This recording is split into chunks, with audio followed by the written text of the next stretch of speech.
Hala kurtulamadım aynalardan, gözüme inadına dolanlardan.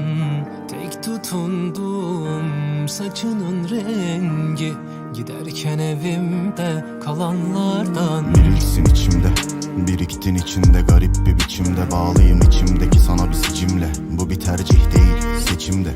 Biriktin içimde, bilemiyorum niye niçin ben. Çıkabilsem oralara hiç inmem ama çıkamıyorum işin içinden. Beni korkutmaz kara sevda, göğsümde bir yara sevdan. Onlarca olasılık arasından gönlümdeki yere sen var. Belki de böylesi evla, kim bilir, belki de abartı meblağ. Belki de böylesi evla, belki de böyle olsun istedim Mevlam. Sana böylesi tutkunum işte, bir şiir bile buna yutkunur içten. Yardan ayrı kalır mı hiçten, derdim var demek olmasa içmem.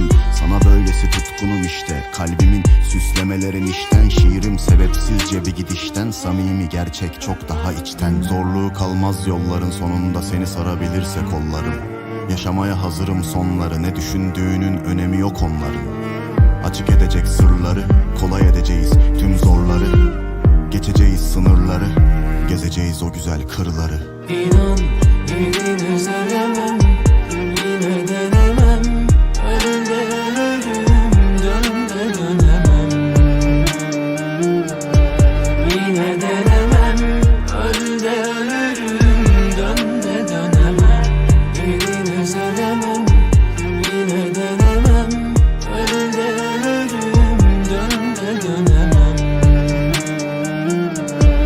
Yine denemem, öl de ölürüm, dön de dönemem. Mevsimin huzurlu yerindeyiz, yine kafamda biz. İçimde his bizi biz yapacak yerin önündeyiz. Bir aşk uğruna hiçin içindeyiz.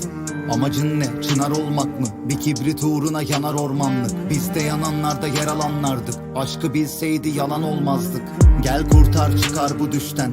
Bu devirde hep çıkar gülüşler. Keyfi yok bir kere tıkandı düşler. Yakan gidişlere yasak dönüşler. Olmadı ya da ben olduramadım. Boşluğuna bir şeyi dolduramadım. Yaptın ve daha yapacaksın da, yine de sana bunu konduramadım. Doldur agacım, ciğerime bedel bu sondur amacı. Cam fezayla rakı sofrası ve içiyorsa hallice vardır amacı. Sorun mu? Kalırım onsuz aç. Para kir, cebime dolsun aşk.